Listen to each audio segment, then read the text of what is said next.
देखिए कैसे हैं। हम लोग क्या पढ़ेंगे? Circular motion.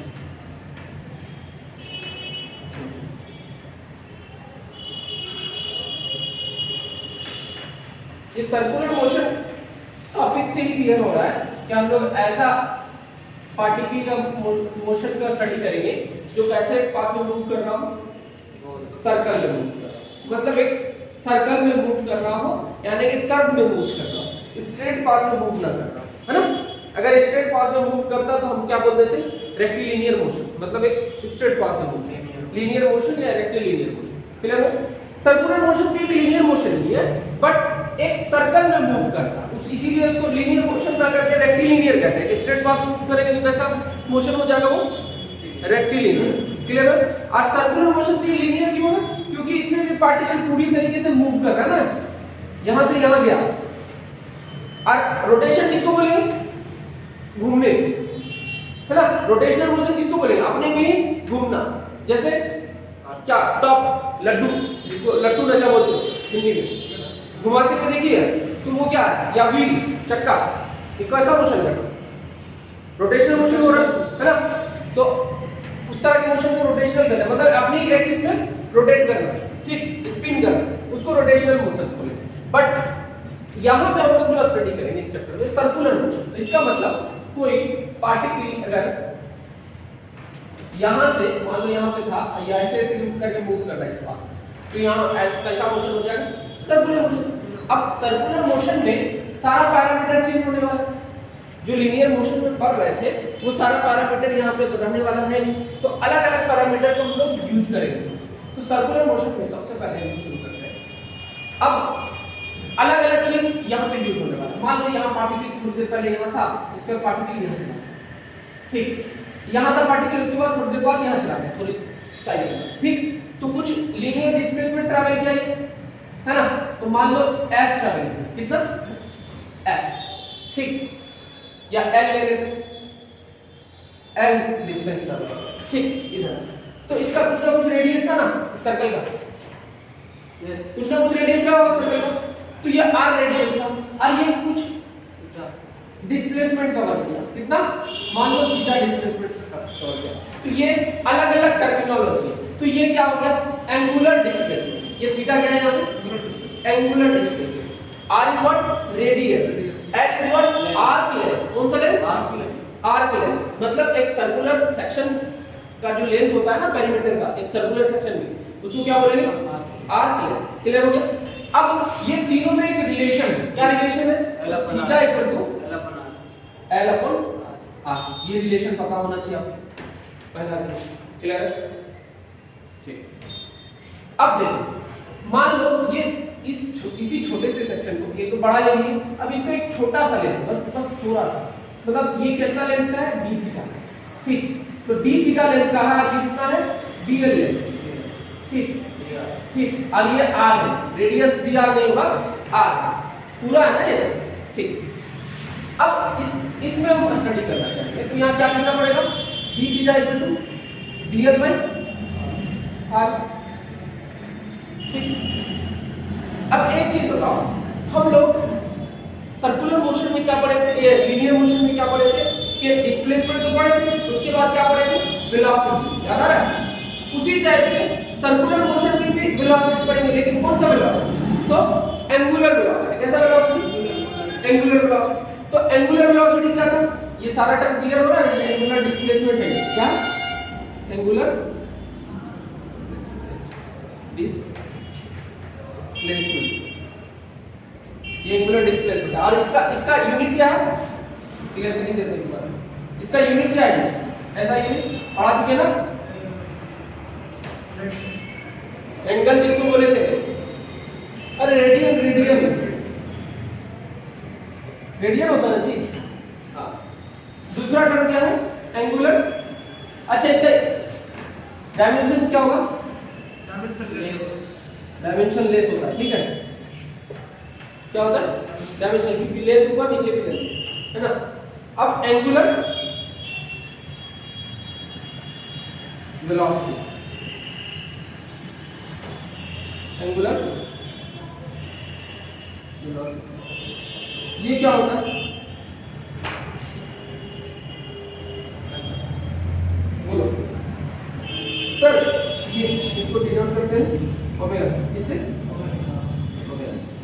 एक्चुअली इसको ये वेक्टर ओमेगा से ये एंगुलर वेलोसिटी है ना, तो एंगुलर वेलोसिटी क्या होता है समझो, कुछ नहीं है, rate of change in angular displacement is called angular velocity. जैसे rate of change in velocity क्या बोलते हैं, rate of change in displacement क्या बोलते हैं, वेलोसिटी।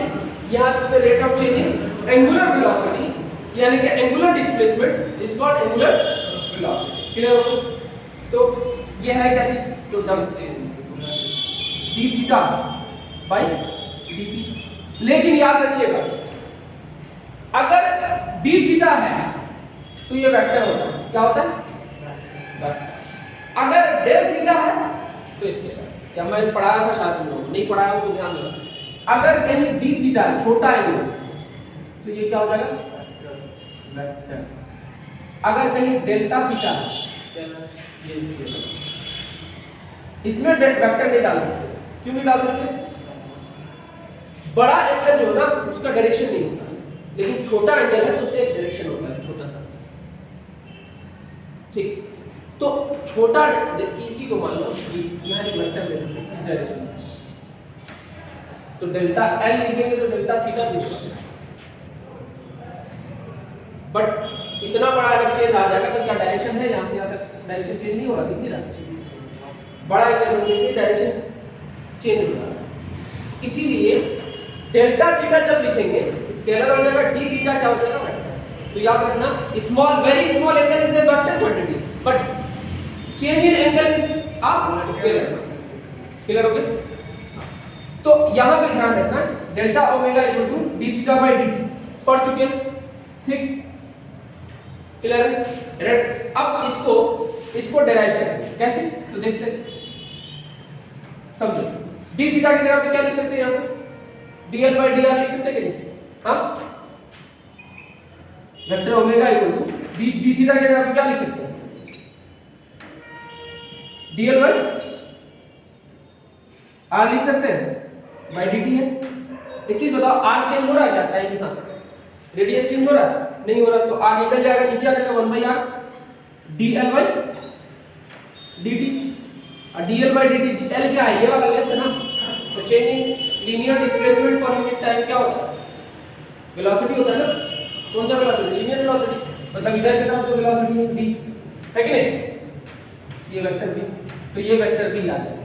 तो 1/r equal to vector 1/r into vector v, vector sine था इसमें भी, इसमें भी, ठीक। तो कितना आ गया, vector v by r, vector omega equal to vector v by r आ गया।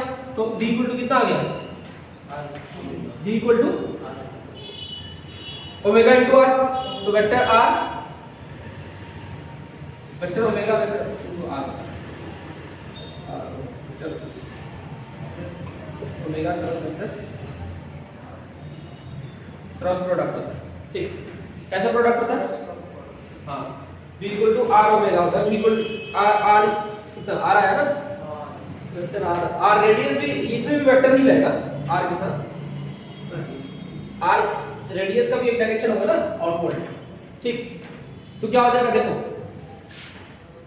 वेक्टर r किधर की तरफ, बाहर की तरफ, ओमेगा ऊपर की तरफ, तो वेक्टर r क्रॉस, रुको, ओमेगा ऊपर की तरफ, ओमेगा का वैल्यू लेना ना v, वेक्टर v, तो वेक्टर v क्रॉस, हां ठीक। देखो वेक्टर r किधर की तरफ है,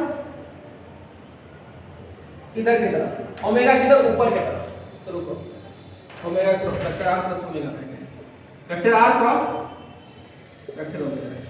क्यों, क्योंकि देखो वेक्टर v का डायरेक्शन किधर, आगे की तरफ, और ओमेगा हमेशा प्लेन पे परपेंडिकुलर होता है, किधर, प्लेन पे perpendicular. Vector omega cross vector r किधर की तरफ होगा, ऊपर की तरफ होगा, हुआ कि ऊपर की तरफ, vector r cross vector omega cross vector r किधर, अंदर की तरफ, वेक्टर ओमेगा वेक्टर r तुमको इधर की तरफ है और ओमेगा ऊपर की तरफ, तो vector omega cross vector r है जी, वही बनेगा। हाँ, ये वाला रिलेशन है। एक्चुअली यहाँ से ये रिलेशन नहीं आता है, ये आएगा यहाँ, ये तो मैग्नीट्यूड वाइज निकाले ना हमने, बट ये रिलेशन या ध्यान रखना है कि vector omega cross vector r ऐसा है, ठीक। तो ये फॉर्मूला तो यहाँ से निकाल लिया, तो ये रिलेशंस याद रखना है।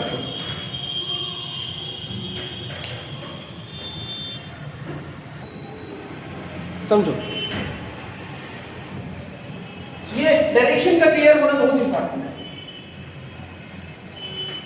अब यहां यही चीज को मैं यहां से लिखूं, ये रेडियस का डायरेक्शन किधर की तरफ, वेक्टर आर। अगर मैं आर को वेक्टर आर लिख रहा हूं तो रेडियस का डायरेक्शन किधर होगा, away from the centre, x axis नहीं, अवे फ्रॉम द सेंटर। यहां का जो पार्टिकल का वेलोसिटी टेंजेंशियली होता है, अपवर्ड या डाउनवर्ड मूवमेंट, अगर सर्कुलर डायरेक्शन से मूव कर रहा है ऐसे करके तो टेंजेंशियली उसका वेलोसिटी का डायरेक्शन वेक्टर v का डायरेक्शन, इसका वेक्टर v। और जो ओमेगा का डायरेक्शन होता है ना, वो सर्कल पे कैसा होता है, परपेंडिकुलर। कैसा, हमेशा उस सर्कल पे किस डायरेक्शन में होता है, परपेंडिकुलर। अगर क्लॉकवाइज है तो ऊपर होगा, एंटी क्लॉकवाइज है तो डाउनवर्ड होगा, मतलब इनटू द प्लेन। ठीक, अब ये कैसे डिसाइड किया सर, नीचे होगा कि ऊपर, तो वो ये रिलेशन यहां से डिसाइड किया। कैसे, मैं अभी थोड़ी देर पहले बताया था, ये v इक्वल टू कितना, ओमेगा क्रॉस वेक्टर r होता है। ये क्रॉस प्रोडक्ट है, अब क्रॉस प्रोडक्ट में राइट हैंड थंब रूल लगाते हैं, याद आ रहा है ना कि ये वाले पहले लेते हैं, फिर जैसे अगर ओमेगा इधर है, उसके बाद वेक्टर r मान लो इधर है, तो वेक्टर ओमेगा, ये जो एंगल है तो कैसे लेते, तो ओमेगा क्रॉस वेक्टर r ऐसे होता था, याद आ रहा है।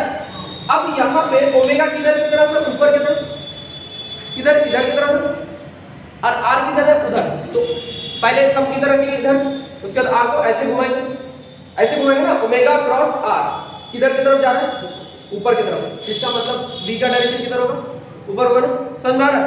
ओमेगा इधर है, r इधर है, v किधर जा रहा है, ऊपर, तो v का डायरेक्शन ऊपर की तरफ। क्लियर हो गया। ये रिलेशन कहां से आता है, अब इसको दिखाएंगे कैसे, तो ये यहां टू डायमेंशन है, टू डायमेंशन नहीं होता तो इसे दिखा सकते हैं। अब क्लियर है, क्लियर, समझ में आया। इसका डायरेक्शन किधर होगा, ऊपर की तरफ, ठीक, परपेंडिकुलर टू द प्लेन। हमेशा सर्कल पे क्या होगा, सर्कल जिस प्लेन पे खींचा गया उसके परपेंडिकुलर डायरेक्शन। क्लियर, कोई दिक्कत इसमें नहीं। अब लिखो, एक चीज बताओ, यहां जो मैं निकाला ये कौन सा, ये है एंगुलर वेलोसिटी, इंस्टेंटेनियस, ये कौन सा निकाले, इंस्टेंट। दो टाइप का होता है, वहां पे भी इंस्टेंटेनियस वेलोसिटी था, एवरेज वेलोसिटी, यहां पे भी इंस्टेंटेनियस एंगुलर वेलोसिटी। ये क्या है, इंस्टेंटेनियस, इंस्टेंटेनियस। बट एवरेज अगर निकालने बोलेगा, एवरेज एंगुलर वेलोसिटी, तो कैसे निकालेंगे, तो दिखा देता हूं, मिटा दो इसको।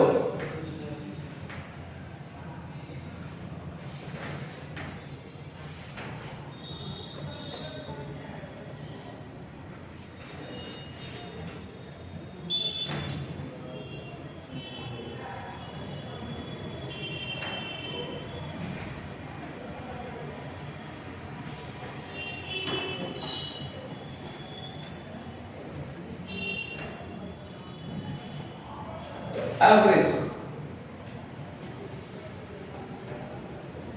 एंगुलर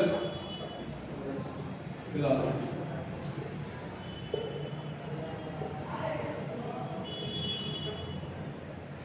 अब डायरेक्ट ये ले लीजिए, स्केलर फॉर्म में। तो देखो एवरेज एंगुलर वेलोसिटी कैसे निकालेंगे, तो देखो कुछ नहीं करेंगे, delta theta by delta T, यही तो होता था ना, D theta by D theta, या डेल्टा, डेल्टा में वेक्टर हट जाएगा, ठीक। तो ये कितना हो जाएगा, थीटा 2 माइनस थीटा 1, है कि नहीं, बाई t2 माइनस t1। ये हो गया एवरेज एंगुलर वेलोसिटी। इसमें कुछ ज्यादा माथा पच्ची तो है नहीं। क्लियर है, इतनी बातें समझ में आ गई है एंगुलर वेलोसिटी का रिलेशन क्या था और एवरेज और इंस्टेंटेनियस फार्मूला में कैसे लिखें। क्लियर। अब इसका यूनिट एंड डायमेंशन, तो यूनिट क्या हो जाएगा इसका जी, ऐसा यूनिट, ऐसा यूनिट क्या होगा, हाँ बताइए, ऐसा यूनिट, यार सोच लो, अब नहीं पता तो स्टैचू थोड़ा बन जाता है, दिमाग में लगाना कि नहीं, फिजिक्स क्लास में बैठिए। इसका क्या बताया, रेडियन, नीचे वाले को क्या बताया, सेकंड, तो रेडियन पर सेकंड। इसमें कौन सा मतलब तत्व में तीन आने वाली बात है, अच्छा हम चाहते हैं कि हम बताएं, आप चाहते हैं कि हम बताएं, नहीं हम चाहते हैं कि आपसे आंसर आए पहले, उसके बाद हम आंसर करें, ताकि आप में क्रिएटिविटी आए। और रटाना ही रहता तो फिर तो यूट्यूब पे भी करना, ठीक। क्लासरूम में आने का मतलब है कि हम आपसे इंटरेक्ट कर सकें, ठीक। तो ये इसका मतलब क्या हुआ, रेडियन, और इसका मतलब तो रेडियन पर सेकंड। क्या क्या हो गया? रेडियन पर सेकंड। क्लियर है एंगुलर वेलोसिटी?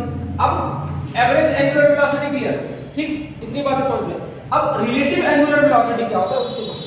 पहले इसको बता दूं या बता लीजिए? बता लीजिए।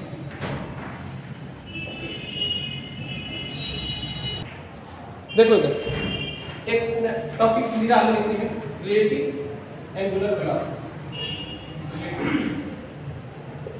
एंगुलर वेलोसिटी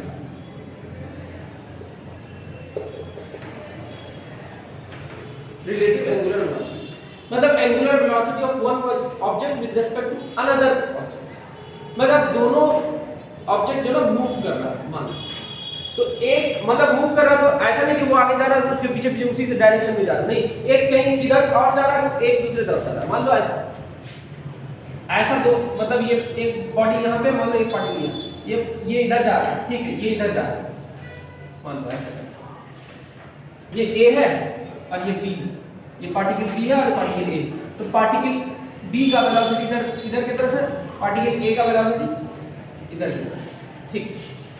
तो इन दोनों का इसका एक रिलेटिव एंगुलर वेलोसिटी क्या होगा, ठीक।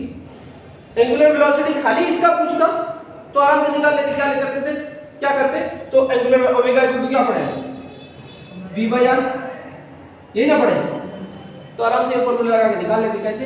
v r जिसके रेस्पेक्ट में, मान लो ओरिजिन के रेस्पेक्ट में निकाले तो वहां से डिस्टेंस है कि नहीं, अरे velocity with respect to r, r कौन से, मान लीजिए इधर ये जा रहा है, इसका ओरिजिन मान लो यहाँ है, तो यहाँ से जो डिस्टेंस है परपेंडिकुलर डिस्टेंस उसको निकाल देते। लेकिन यहाँ क्या पूछ रहे हैं, एवरेज क्या पूछ रहे हैं, रिलेटिव पूछ रहे हैं, इसका angular velocity with respect to ये होता है, मैं समझा। अब एक चीज बताओ, एंगुलर वेलोसिटी की बात करें तो पहले इसको डेफिनेशन पे अगर इसको बताया जाए तो इसका डेफिनेशन क्या होता है कि angular velocity of relative angular velocity of b with respect to a is equal to the angular velocity of position vector of this vector, this object जो भी है इसका पोजीशन वेक्टर का angular velocity with respect to this position vector मान लो ये क्या है, यहाँ की तरफ va, ठीक, तो va है तो इसका एक कंपोनेंट इधर की तरफ आएगा, एक कंपोनेंट इधर, तो कितना हो जाएगा vb, मान लो कितना ये है थीटा, ये इस लाइन के साथ कितना एंगल बना है, मान लो ये थीटा है, ये थीटा 1 है, ये थीटा 2, तो इधर कितना बनेगा bb cos थीटा 1 है ना, इधर bb sin थीटा 1, ठीक। इसका देखो एक कंपोनेंट इधर है, एक कंपोनेंट इधर, ये कितना va cos थीटा 2 और ये va sin थीटा 2। अभी रिलेटिव अभी हम बताएं कि इसका एक चीज बताओ, ये दोनों में डिफरेंस कितना आएगा, VBA cos थीटा v, अगर एंगल से दोनों का सेम ले लें, मान लो दोनों का सेम थीटा 1 थीटा 2 ना लेकर के हम सेम ले लेंगे, एंगल मान लो दोनों का सेम एंगल सेम है, इस डायरेक्शन में चेंज ना लेकर के इस डायरेक्शन में कोई रोटेशन हो रहा है, इस VA cos थीटा और VB cos थीटा दोनों सेम डायरेक्शन में है, तो अगर एंगुलर की बात कर रहे हैं तो कोई रोटेट, ये वाला कंपोनेंट रोटेट नहीं कर रहा, अगर कोई कंपोनेंट रोटेट करा रहा है तो ये इसको इधर ले जा रहा है, ये इसको इधर ले जा रहा है, रोटेट करने में अगर कोई कंपोनेंट रिस्पांसिबल है तो ये क्या VB sin थीटा और VA sin थीटा, ये दोनों कंपोनेंट इसको रोटेट ना करा के उसी सेम डायरेक्शन पे ले आए, तो ये दोनों का कंपोनेंट का डिफरेंस लेकर के ये दोनों का कंपोनेंट का डिफरेंस ले, तो क्या लेंगे, अब omega equal to v by r पड़े ना जी, v बाई आर, तो करेंगे वही चीज, लेकिन दोनों का रिलेटिव है ना, तो रिलेटिव इसके रेस्पेक्ट में आप रिलेटिव लेंगे, वेलोसिटी के कंपोनेंट का रिलेटिव, तो इधर इसका कितना हो जाएगा vb sin theta minus va, अब माइनस इधर ये अगर पॉजिटिव है रिलेटिव का मतलब क्या होता है? Final minus initial. इसका ये माइनस ये, लेकिन यहां 2 माइनस हो जाएगा ना, VA कौन बड़ा? अगर हम एंगल सेम ले रहे हैं तो डिफरेंट भी ले सकते हो, ठीक? सेम लियो तो ठीक है, अगर हम मान के चलो डिफरेंट लेकर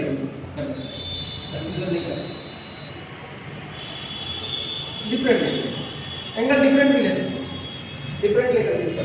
तो यहाँ पे कितना हो जाएगा थीटा, इस केस में 2, इस केस में 1, तो कितना हो जाएगा? यहाँ माइनस क्यों आ गया? अगर इधर पॉजिटिव माने हो तो इधर क्या होगा? नेगेटिव होगा ऑलरेडी इधर, तो नेगेटिव फिर माइनस करना है ना, फाइनल माइनस इनिशियल होता है, तो माइनस माइनस डबल आ जाएगा, तो कितना हो जाएगा? डिवाइडेड बाय क्या है? r, तो रहेगा कितना हो जाएगा? VB sin theta 1 plus VA sin theta 2 by. समझ में आया? रिलेटिव एंगुलर वेलोसिटी कुछ नहीं है, एंगुलर वेलोसिटी का एक फार्मूला है, लेकिन कौन सा? v, यहां v के जगह पे v रिलेटिव है, क्या लेंगे? v रिलेटिव, रिलेटिव वेलोसिटी है। वहां v सिर्फ एक था सिंगल, यहां दो वेलोसिटी है, दो ऑब्जेक्ट है, तो दोनों का वेलोसिटी का रिलेटिव ले लेंगे। और r क्या है? इस दोनों के बीच का डिस्टेंस, ठीक? क्लियर? तो ये एंगुलर, ये बहुत अच्छा कांसेप्ट है, इससे क्वेश्चन आता है डायरेक्ट, तो लिख लो वेक्टर फॉर्मूला स्केलर फॉर्मूला।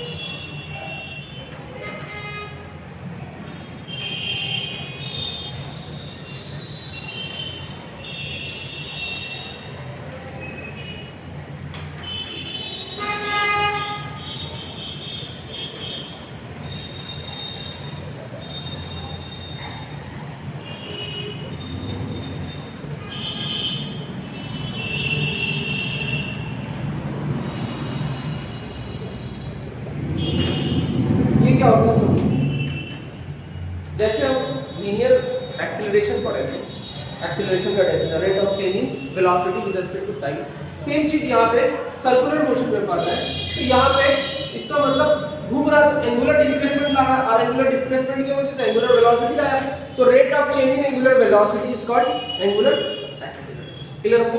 तो डेफिनेशन लिखने की जरूरत है नहीं, मैं बार-बार डेफिनेशन नहीं लिखाऊंगा क्योंकि आप लोग 11th क्लास में चुके, तो समझने की कोशिश करो। तो देखो, rate of angular acceleration is nothing rate of change in angular velocity with respect to time. और ये जो मैं डेफिनेशन यहां लिख रहा हूं, ये किसका है? इंस्टेंटेनियस एक्सीलरेशन का। किसका? Instantaneous acceleration, angular acceleration omega का। हां, ये rate of change in angular velocity है ना, है ना? एंगुलर वेलोसिटी क्या किससे पढ़े? इसी को से तो पढ़े, हां? ओमेगा ही नहीं लिखे थे, हां। तो अब मान के चलो ये एवरेज लिखना है इसका, तो ये क्या इंस्टेंटेनियस था। अब एवरेज चाहिए, तो एवरेज कैसे लिखेंगे? तो क्या हो जाएगा? तो यहां पे हो जाएगा delta omega by delta T, यानी कि omega 2 minus omega 1 by delta T, मतलब टी भी लिख सकते हो डायरेक्ट, t2 माइनस t1 भी लिख सकते हो, लिख देते हैं t2 माइनस t1। कोई दिक्कत नहीं? एवरेज एंगुलर एक्सीलरेशन और इंस्टेंटेनियस एंगुलर एक्सीलरेशन, कितनी बातें क्लियर है? अब देखो, इसका यूनिट एंड डायमेंशन, यूनिट क्या होगा जी? सर रेडियन पर सेकंड, ऊपर वाले का है और नीचे का सेकंड, तो रेडियन पर सेकंड का स्क्वायर, इसीलिए नहीं पूछा, जो से पूछना चाह रहा था इधर डायमेंशन, तो नहीं पूछे इसका मतलब नहीं पूछेंगे, इसकी गारंटी नहीं देते, ठीक? इसका ध्यान दें। तो कितना हो जाएगा डायमेंशन इसका जी? p-2। क्लियर? इतनी बातें समझ में आ गई सर? पहले उतारिए फिर इसको आप प्रोसेस करें।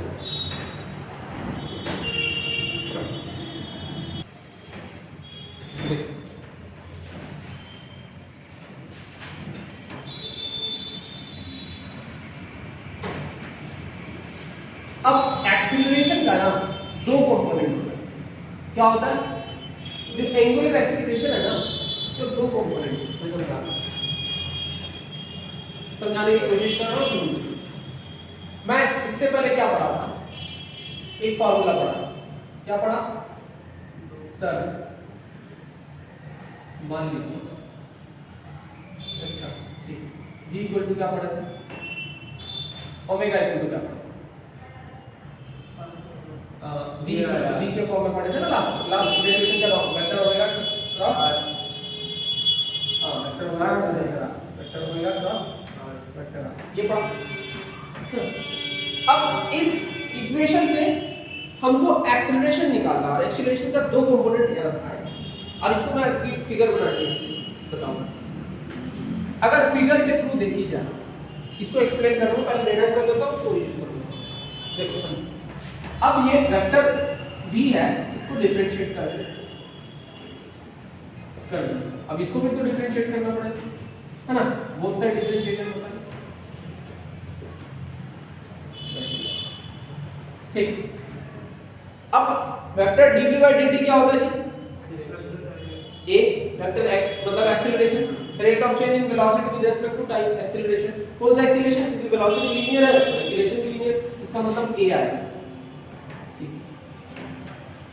अब ध्यान दीजिए, ये a, यहां दो चीज है ना, u into v का फार्मूला, डिफरेंशिएशन याद करो, differentiation of u into v का फार्मूला क्या था जी?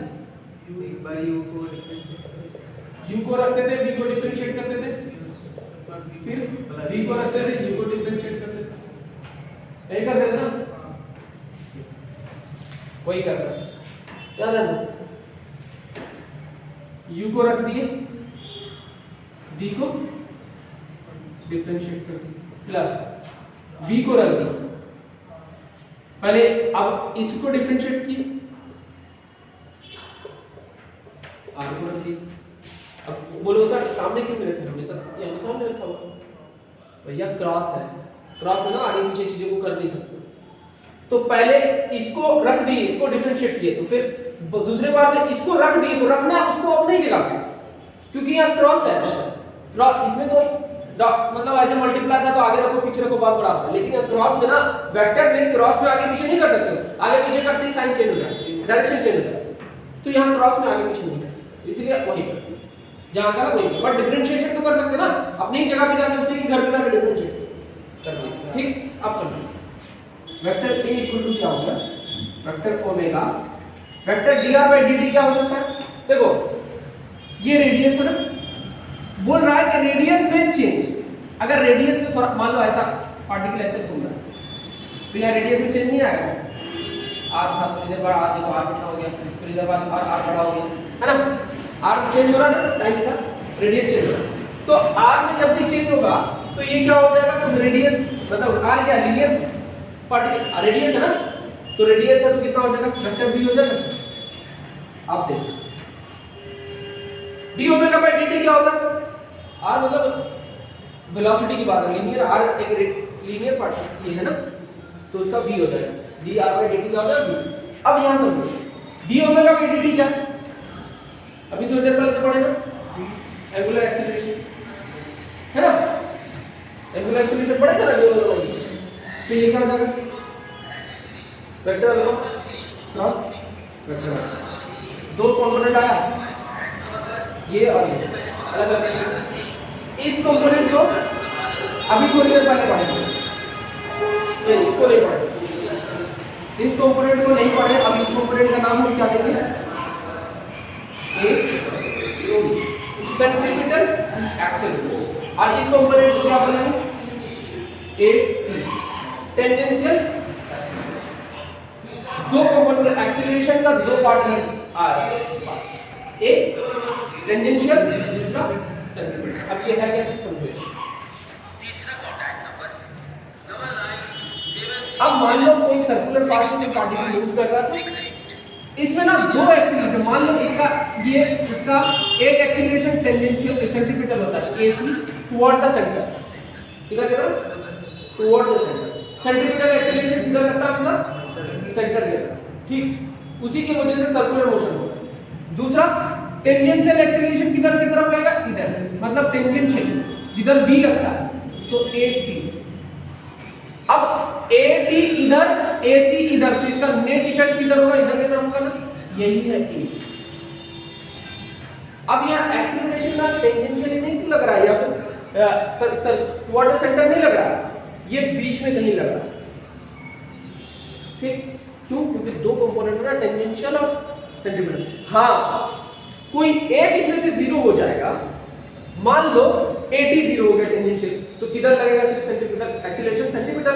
और सेंटीमीटर सिर्फ जब सेंटीमीटर लगेगा उसको क्या बोलेंगे? Uniform circular motion. क्या बोलेंगे? Uniform circular motion. समझ में आ रहा है? तो यूनिफॉर्म सर्कुलर मोशन कब बोलेंगे? जब टेंजेंशियल एक्सीलरेशन कितना हो जाए? जीरो। ये समझेंगे। फिलहाल दो कंपोनेंट क्लियर हो गए, मतलब vector A is nothing, vector sum of vector AC plus A। Clear? अगर हम वेक्टर फॉर्म स्केलर फॉर्म लिखना चाहे, इसका मैग्नीट्यूड कितना हो जाएगा? Root under AC square plus AT square, इसका मैग्नीट्यूड। ठीक, ये आ गया। क्लियर हो गया? समझ में आ रही बात? तो दिक्कत नहीं, चलिए करते हैं।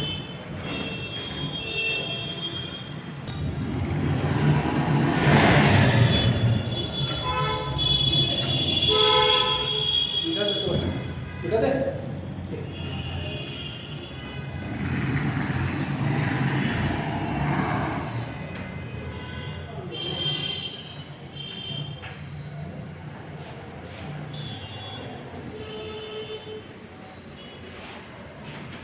यहाँ आप दो कंपोनेंट आया था हमारे पास, एक टेंजेंशियल और एक सेंटीमीटर। अच्छा, दो कंपोनेंट निकाल दिए। अब बताओ सेंटीमीटर AC इक्वल टू कितना था? सर AC इक्वल टू था vector omega cross vector V, ये था। और AT AC क्या? सेंटीमीटर स्पेटल एक्सेलरेशन, यानी कि AC। और ये क्या? टेंजेंशियल एक्सेलरेशन, टेंजेंशियल एक्सेलरेशन, यानी कि AT। ठीक, अब AT इक्वल कितना था?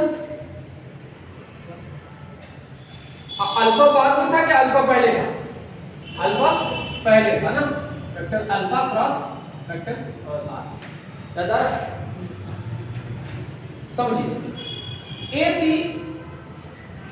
ये वाला relation vector omega cross vector V, अगर वेक्टर के फॉर्म में देखा जाए, सेंट्रिक रेडियस किधर है जी? ये इसमें तो V और ओमेगा आ रहा है। V किधर है? ऊपर की तरफ, इसमें ऐसे ले रहे हैं जनरली। और ओमेगा किधर? ऊपर की तरफ। यहाँ पे कैसे? ऐसे, है ना? तो पहले कौन है? Vector omega. Vector omega cross vector V किधर की तरफ जाएगा? AC टुवर्ड द सेंटर होगा, डायरेक्शन मैच कर रहा है कि? हाँ, वेक्टर ओमेगा क्रॉस C किधर की तरफ? AC toward the centre. इसका मतलब AC का डायरेक्शन किधर है? इधर की तरफ। कितनी बार समझ में आ गई? ठीक, अब ये प्रूफ करते हैं। वेक्टर अल्फा एंगुलर एक्सीलरेशन था ना, एंगुलर एक्सीलरेशन किधर होता है? वेक्टर ओमेगा की तरफ। क्या था? क्या पढ़े थे? Vector alpha equal to d omega by dt पढ़े थे ना, याद आ रहा है? थीटा तो स्केलर क्वांटिटी है ना, तो इसका डायरेक्शन किधर होगा? जिधर इसका होगा, है कि नहीं? तो ओमेगा का इधर है ऊपर की तरफ, तो एक्सीलरेशन का भी इधर ही होगा, एंगुलर एक्सीलरेशन। तो vector omega cross vector alpha cross vector r है, तो वेक्टर r किधर की तरफ? इधर की तरफ। और अल्फा की तरफ, ऊपर की तरफ। तो अल्फा क्रॉस वेक्टर r किधर की तरफ? AC AT जाएगा। AT किधर जाएगा? ऊपर की तरफ जाएगा कि? वेरिफिकेशन, डायरेक्शन क्लियर है? डायरेक्शन वेरीफाई हो रहा है कि नहीं? ठीक, अब इसका डायरेक्शन की बात खत्म हो गई। अब हमको मैग्नीट्यूड चाहिए। तो मैग्नीट्यूड अगर खाली लिखना चाहे, AC इक्वल टू कितना होता है? ओमेगा वी ओमेगा लिख सकते हो या ओमेगा वी, एक फार्मूला। दूसरा AC equal to v omega equal to क्या पढ़े थे अभी, V बाई आर पढ़े थे, तो V by r into v, तो V square by r. AC equal to कितना हो गया, V स्क्वायर बाई आर। एक तीसरा फार्मूला आर हो गया, और हो जाएगा AC इक्वल टू कितना हो गया, यहाँ पे देखो V के जगह पे डालो, V इक्वल टू क्या था, ओमेगा आर पढ़े थे, तो ओमेगा इंटू ओमेगा आर है कि नहीं, कितना हो जाएगा, ओमेगा स्क्वायर आर होगा। तो तीन फार्मूले आ गए हैं इसका, omega into v, omega v square by r, omega square r. ठीक है, कोई दिक्कत यहाँ तक। अब बोलो सर इतना फार्मूला का याद करेंगे, तो एक ही तो याद रखो ना, इससे से कन्वर्ट कर लेना तुम, ठीक। लेकिन ये यूज होगा डायरेक्ट, या डायरेक्ट यूज होता है, तो याद भी रहना चाहिए, ठीक। क्लियर है, इतनी बातें समझ में आ गई। अब समझो, ये तो बात आ गई centripetal tangential. AD equal to कितना, मैग्नीट्यूड की बात करें तो AD इक्वल टू कितना हो जाएगा, अल्फा इंटू आर होगा। अल्फा का वैल्यू क्या पड़ेगा अभी थोड़ी देर पहले, d delta omega by delta d या d ओमेगा बाय dt। तो अब उसमें कोई रिलेशन हमको दिख नहीं रहा, तो इसको सिर्फ AD फार्मूला के फॉर्म में रखेंगे, AD equal to alpha into R. मतलब tangential acceleration equal to centripetal angular acceleration into radius. ये भी एक्सीलरेशन, बट ये कौन सा, एंगुलर एक्सीलरेशन इनटू रेडियस, तब जाकर के मिलता है टेंजेंशियल एक्सीलरेशन। क्लियर है, मतलब एक स्कीमा बनाओ ब्रेन पे जिसको चीजों को एडजस्ट करने की कोशिश करो। क्लियर, ठीक। या इतनी बातें लिख ली।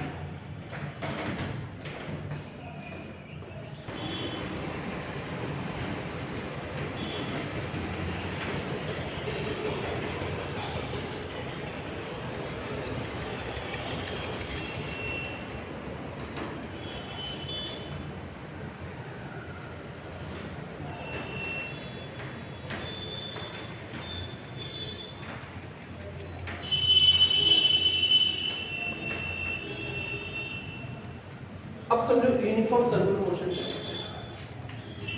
कैसा सर्कुलर मोशन,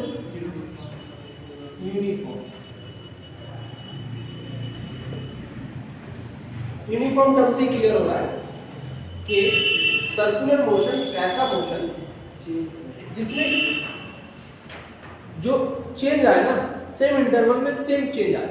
अब क्या चेंज, तो लीनियर मोशन में क्या चेंज की बात कर रहे थे, डिस्टेंस, मतलब इक्वल टाइम पे इक्वल इंटरवल डिस्टेंस ट्रैवल करे तो क्या बोलते थे, यूनिफॉर्म मोशन, है ना, याद आ रहा है। यूनिफॉर्म मोशन में क्या बोले थे, इक्वल टाइम पे equal interval equal distance travel करे तो क्या बोलते थे, यूनिफॉर्म मोशन, यानी कि कांस्टेंट वेलोसिटी वाला मोशन, मतलब जिसमें वेलोसिटी क्या होता था, कांस्टेंट। सेम यहां पे लगे, यहां पे भी इक्वल टाइम इंटरवल में इक्वल एंगुलर डिस्प्लेसमेंट ट्रैवल करे, मतलब 2 सेकंड में जितना रेडियन गया वही दूसरे अगले 2 सेकंड में उतना ही रेडियन जाना चाहिए। कुल मिला के बात ये हो रही है कि एंगुलर वेलोसिटी क्या होनी चाहिए, आई बात समझ में। वहां क्या था, वेलोसिटी कांस्टेंट था, लीनियर वेलोसिटी कांस्टेंट था यूनिफॉर्म मोशन में, यहां क्या एंगुलर वेलोसिटी कांस्टेंट। बात वही है, अगर वहां पढ़े हो तो यहां पे भी क्लियर है, बात समझ में आ गई। अब उसी को अप्लाई कर लेंगे यहां पे कि नहीं, समझो। अगर बात कर रहे हैं यूनिफॉर्म सर्कुलर मोशन, इसका मतलब omega must be constant, angular velocity must be constant.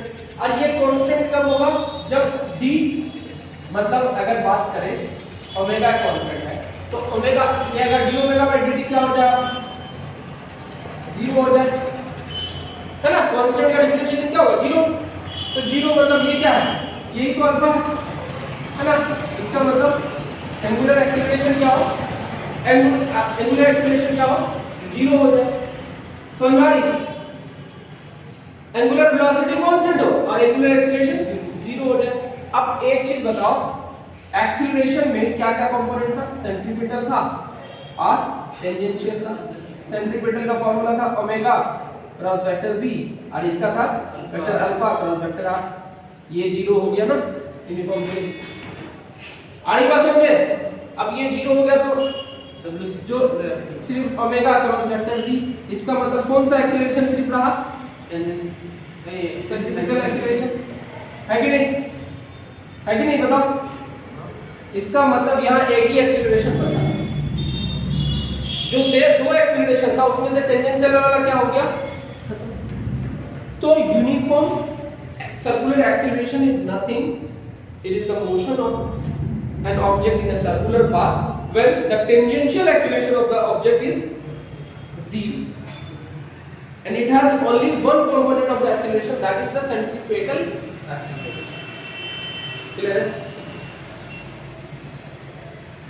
बात समझ में आ रही है? यहाँ तीन चीज ध्यान में रखना है, angular velocity constant, angular acceleration 0, समझ में आ रही है, और एक्सीलरेशन सिर्फ सेंटीमीटर। ये तीन चीज इंपॉर्टेंट है यूनिफॉर्म सर्कुलर मोशन। बात समझ में आ रही है? ये तीन चीज क्लियर है तो इसकी जितनी प्रॉपर्टीज पूछेगा आराम से सीक्वेंस में लिखो। क्यों? क्योंकि तुमको पता है पहला चीज कि यहाँ पे चीजें जो भी हो रही है एंगुलर एक्सीलरेशन तो एंगुलर वेलोसिटी कांस्टेंट के साथ होगी। एंगुलर वेलोसिटी कांस्टेंट है तो एंगुलर एक्सीलरेशन क्या होगा? 0 होगा। और एंगुलर एक्सीलरेशन 0 है तो उसका एक ही कंपोनेंट बचेगा, सिर्फ सेंटीमीटर एक्सीलरेशन। क्लियर है?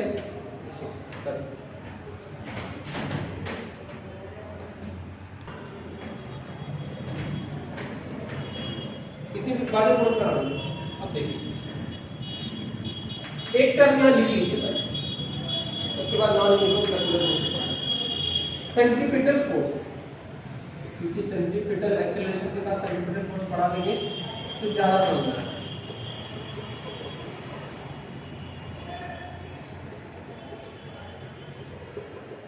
ये क्या होगा समझो। सेंट्रीपिटल एक्सीलरेशन जब लग रहा है और उस बॉडी में मास होगा तो क्या सेंट्रीपिटल फोर्स में लेकिन इस एक्सीलरेशन के वजह से जो फोर्स लग रहा है उसको क्या बोलेंगे? Centripetal force. समझ में आ रही? मान लो कि बॉडी सर्कुलर पाथ में मूव कर रही है और ये यहाँ बॉडी, तो इधर की तरफ एक फोर्स लग रहा है जी Fc, और ये किसका वैल्यू किसके बराबर होगा? AC के बराबर है कि नहीं? अरे AC का वैल्यू कितना था? v²/r। तो centripetal acceleration is nothing, this is the force toward the centre of the circular, toward the centre of the circular. Clear हो गया? Acting on the object that is revolving, that is moving in a circle या फिर rotating in around a circle या इन a circle. तो समझ लो, तो Fc कितना हो जाएगा? Mass into acceleration. कौन सा एक्सीलरेशन? सेंट्रीपिटल। और सेंट्रीपिटल एक्सीलरेशन का वैल्यू अभी पड़ेगा v²/r, मैग्नीट्यूड की बात करेंगे अगर सिर्फ मैग्नीट्यूड की बात करें कितना v²/r तो कितना हो जाएगा? mv²/r। अभी थोड़ी देर पहले पढ़े थे ना जी पहला, इसको और एक चीज पढ़े थे, और क्या m ac की जगह पे क्या पढ़े थे? ओमेगा² पढ़े थे ओमेगा। हाँ तो कितना हो जाएगा? m ओमेगा²। एक और फॉर्मूला या तो कहीं यहाँ पे ये यूज होगा या कहीं ये यूज होगा, तो दोनों यूज हो सकता है। ठीक है, समझ में आगे बात। तीसरा और क्या था? ओमेगा इनटू v भी था ना, सेंट्रीपिटल एक्सीलरेशन का फॉर्मूला ओमेगा इनटू v भी था, तो m ओमेगा इनटू v भी हो सकता है कि नहीं? तो दिक्कत नहीं, ये भी हो सकता है, ये भी डायरेक्ट पूछ लेगा। तो तीनों फॉर्मूला याद होना चाहिए आपको, चलेगी। समझ में आ गया? सेंट्रीपिटल फोर्स, एक्चुअली फोर्स को अलग से पढ़ा चुका हूं बट यहाँ समझना जरूरी था। सेंट्रीपिटल फोर्स हमेशा, अच्छा एक चीज रुको, लिखने से पहले रुको, इधर की तरफ सेंट्रीपिटल फोर्स लगा था, अब इसके जस्ट ऑपोजिट में जो फोर्स लगता है उसको क्या बोलेंगे? नहीं, मैं लिखा दे रहा हूं, सेंट्रीफ्यूगल फोर्स। कौन सा फोर्स? Fc ही रहेगा बट ये माइनस Fc हो जाएगा। माइनस क्यों हो जाएगा मैं समझा रहा हूं। एक्चुअली सेंट्रीपिटल फोर्स का ही वैल्यू होता है बट उसके ऑपोजिट डायरेक्शन पे एक फोर्स को दिखाते हैं। Centrifugal force is not a real force. तुम बोली थे ना सर ये रियल स्यूडो फोर्स पढ़ा थे? हां, तुम बोली थी सर ये रियल फोर्स, ये सच में सीरियल नहीं होता, उधर कोई फोर्स लग रहा है बाहर नहीं लगता, लगता तो अंदर की तरफ है सच में, इसीलिए सर्कुलर पाथ में मूव कर रहा है। बट तुम तो बोलोगे, तुम कार में जा रही थी तो बोलोगे सर्कुलर पाथ में मूव करने से बाहर की तरफ तुम फेंका जाती, तुम बोले सर लग रहा है, हकीकत में फील तो होगा ही तुमको, बट वो लगता नहीं है। इसको कैंसिल करने के लिए उधर की तरफ एक फोर्स एक्स्ट्रा लेते हैं, दैट इज सेंट्रीफ्यूगल फोर्स, और ये स्यूडो फोर्स है। और स्यूडो फोर्स का वैल्यू हमेशा जो एक्टिंग फोर्स होता है ना, उसके बताए थे कि ब्लॉक कार जो था ए एक्सीलरेशन से आगे की तरफ जा रहा था, तो क्या ले रहे थे, m माइनस एम ले रहे थे पीछे की तरफ, याद आ रहा, तो माइनस साइन से सिर्फ डिफरेंस होता है। तो एफ सी इक्वल टू यहाँ पे कितना हो जाएगा, माइनस, यहाँ सब में माइनस लगा दो, तो माइनस एम बी स्क्वायर अपन आर, यानी कि minus m omega square r equal to minus m omega v, है कि नहीं, सिर्फ माइनस एम, मतलब उल्टा हो जाएगा। सेंटीमीटर और सेंट्रीफ्यूगल में क्या अंतर है, ये इसको एफसी से डिनोट कर देते हैं, कंफ्यूज नहीं हो जाओ। लो तो f c equal to minus of f c हो जाएगा कि है कि नहीं, सिर्फ माइनस साइन से डिफरेंस है। क्लियर हो गया, सेंट्रीफ्यूगल और सेंट्रीपेटल क्लियर है, ठीक, उतारिए।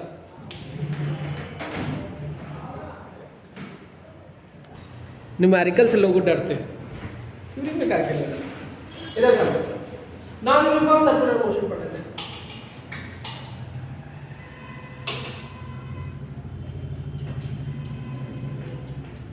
फिर 12th में तो शुरू करना है, पहले खत्म कर दें।